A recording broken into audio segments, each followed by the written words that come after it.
that just to get more people?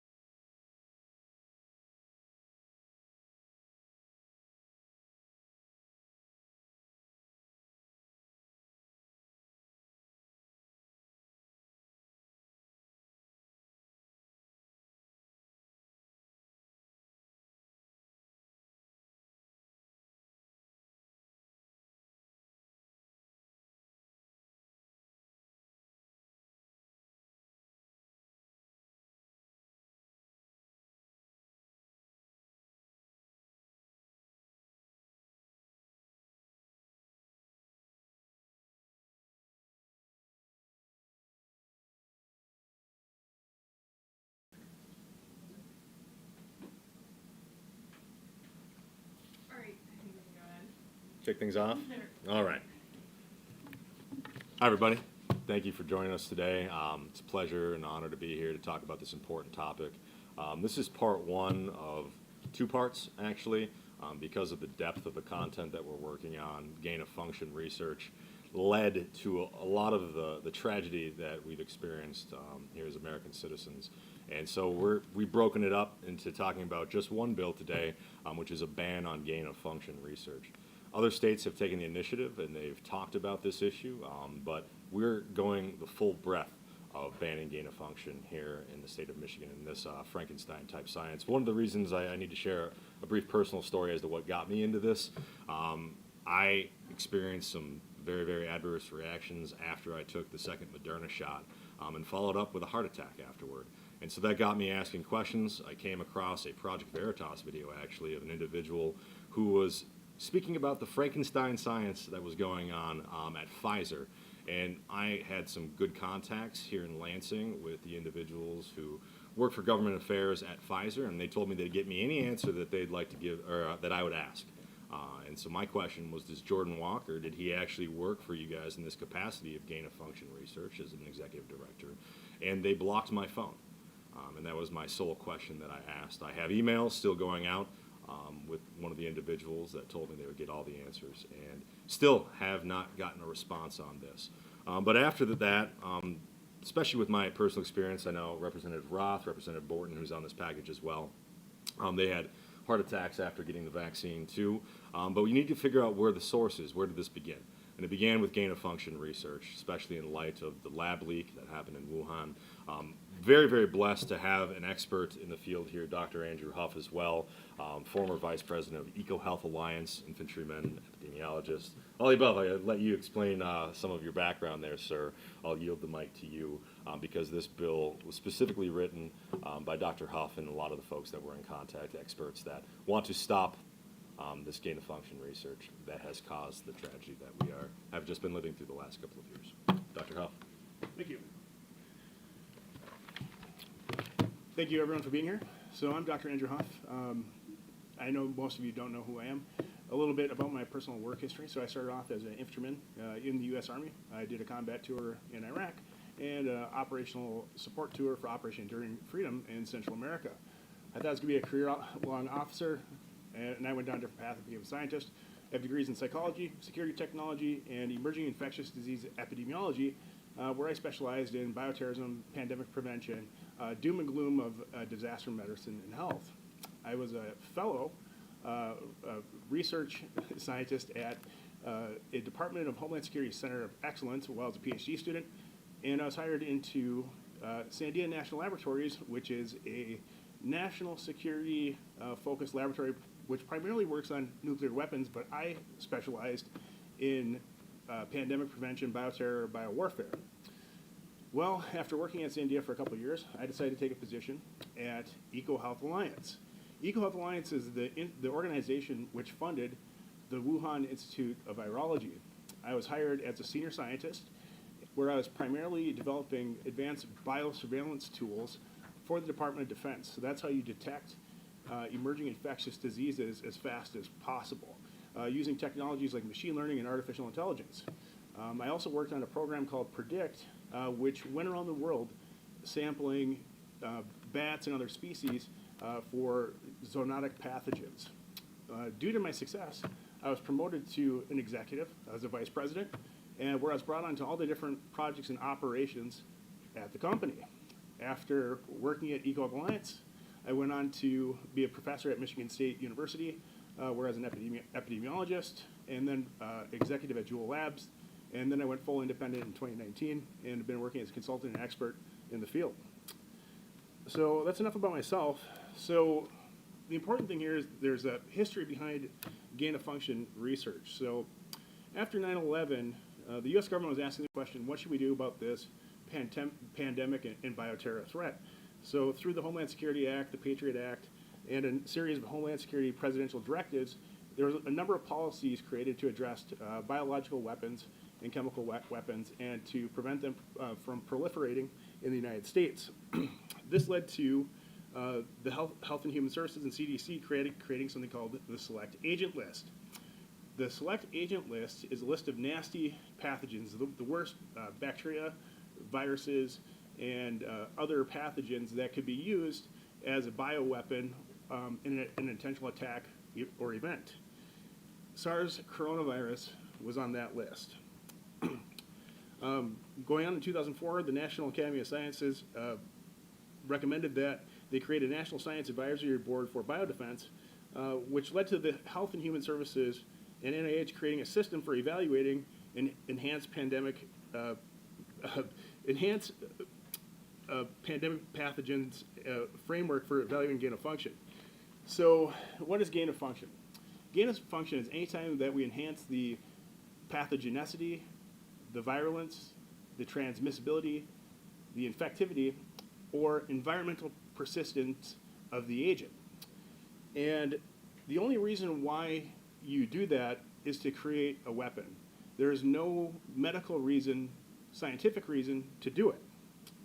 So moving forward a little bit, in 2012 and 2014, there was a series of high-profile accidents which occurred within the United States. Specifically, there were 7 accidents or near misses with these potentially pandemic-causing pathogens, which scared the federal government. And when those occurred, there was a moratorium placed on gain-of-function research. During that time period, I had just been hired to EcoHealth Alliance, where we exported the gain-of-function research to the Wuhan Institute of Virology through the USAID EPT program, Emerging Pandemic Threats Program. After USAID had exported that research, they began the gain-of-function research under USAID. It was transferred to Dr. Anthony Fauci at the National Institute of Health, NIAID sub-agency, the National Institute for Allergens and Infectious Diseases. The reason why that transfer had happened in the background is that all the medical countermeasures or pandemic prevention drug and vaccine research have been shifted from the Department of Defense to NIH under Dr. Anthony Fauci. So one of the other interesting things that happened this past year is that Dr. Anthony Fauci admitted in an interview that that research was exported to the WIV so that we could see what was going on in their laboratory. From my previous research and work as a scientist with a top secret clearance in this field, everyone knew that the Wuhan Institute of Virology was the Chinese bioweapons laboratory. The Chinese Communist Party was there, Chinese military scientists were there, we all knew it. One of the other things that happened during this transfer, or this export of research overseas to the Wuhan Institute of Virology, is that we transferred advanced biotechnology from Dr. Ralph Barrick's laboratory at the University of North Carolina to the Chinese to perform this work. It's a pretty well-known fact in my field that the Chinese were about a decade behind the United States in bioweapons development and countermeasures development. So, why is this all important? So, there's a faulty premise of gain of function. So, this has been a hotly contested or debated field since I was a student. I remember as a PhD student in 2010 or 2011, we were discussing in my classes, my PhD classes, whether or not we should be doing gain-of-function work. And one side of the argument is that it's necessary for us to be doing gain-of-function work so that we can get ahead of these emerging pathogens. So if we can predict how the flu virus will evolve, we can make a medical countermeasure, a vaccine, or a drug to treat it. Well, that's one side of the argument. My side of the camp and the other side of the argument has been that there's no way to predict how nature will evolve. It's a faulty argument. And to date, scientists have never effectively or accurately predicted how a pathogen will evolve. It has not happened once. So this brings to the issue, what are we going to do about this? And if we take a look at current federal gain-of-function policy, gain-of-function research is only regulated at the federal level if it's federally funded. So I think it's a common misconception that everyone believes that gain-of-function research is illegal and it's heavily regulated. It's not. It's only regulated if you receive federal funding. So any person with private funding, any pharmaceutical company, can go engage in gain-of-function research without regulation. On top of that, it's on the scientists to self-report whether or not they're doing this gain-of-function research. So the entire population, the entire country, Michiganders, we're all blind to what's going on. And that leads to the next question. Where is gain-of-function happening? Well, we don't really have an accurate picture or assessment because the only gain-of-function research that we're aware of is the federally funded research where the scientists are ethical and self-report.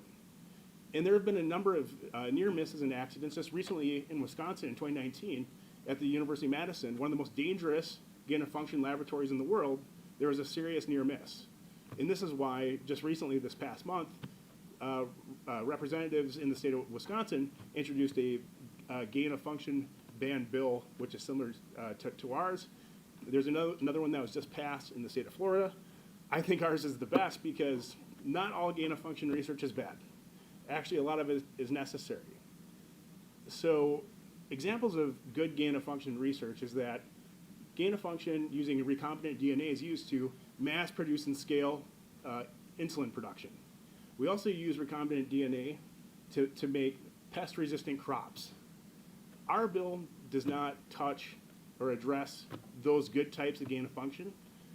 Our bill specifically targets the type of gain-of-function that can be used to weaponize infectious agents.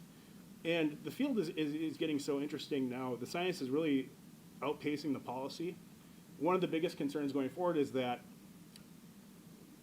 viruses and pathogens can be synthetically generated or engineered now.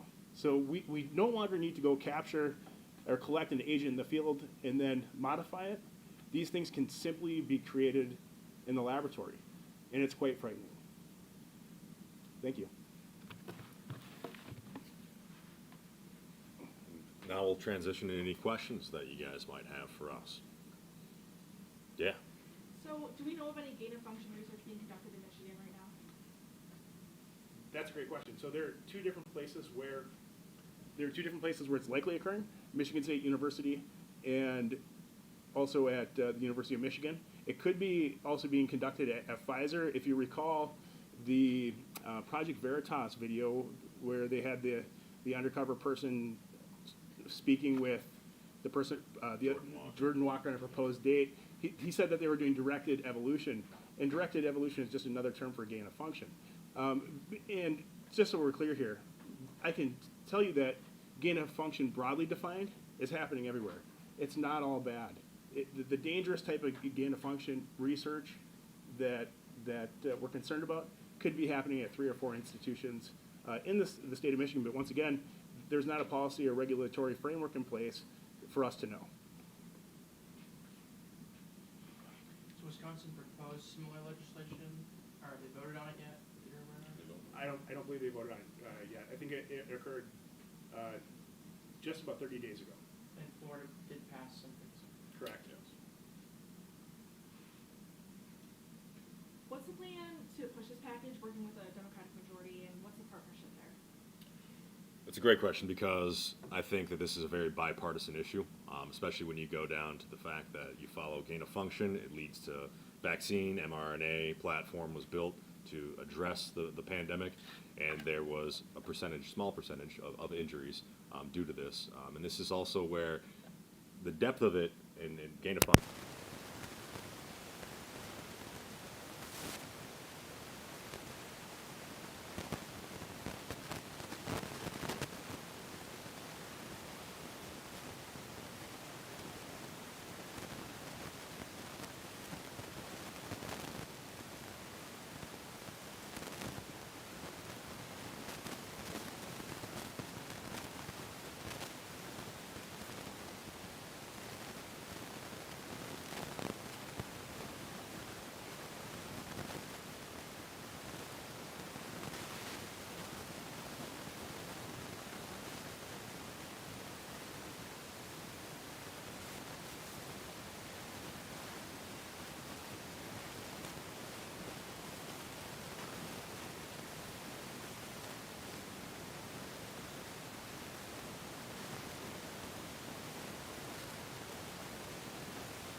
Most advanced gain-of-function technology in the world. That got us access to the laboratory. And to reiterate, Dr. Anthony Fauci admitted this in an interview on TV about a year ago. The other reason why is that what's happening internationally is that the international bioweapons conventions and treaties do not have any teeth.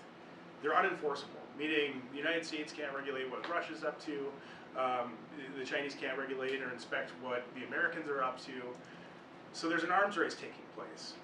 And with this arms race, it's two-pronged. So in the United States, the policy it's called dual-use research of concern. So we're not allowed to make biological weapons, but we are allowed to engage in this gain-of-function research if we're doing it to make medical countermeasures, vaccines, or drugs.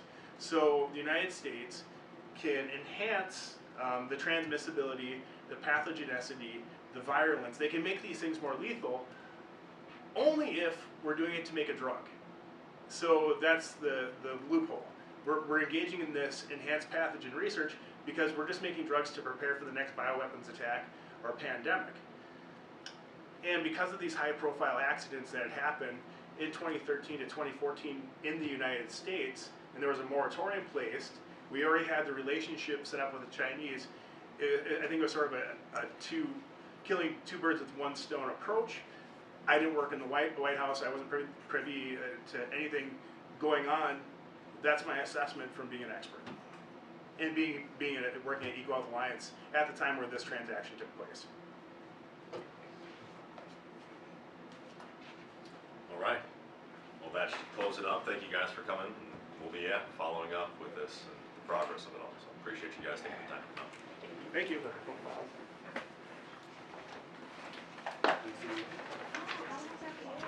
Thanks. Anyone else want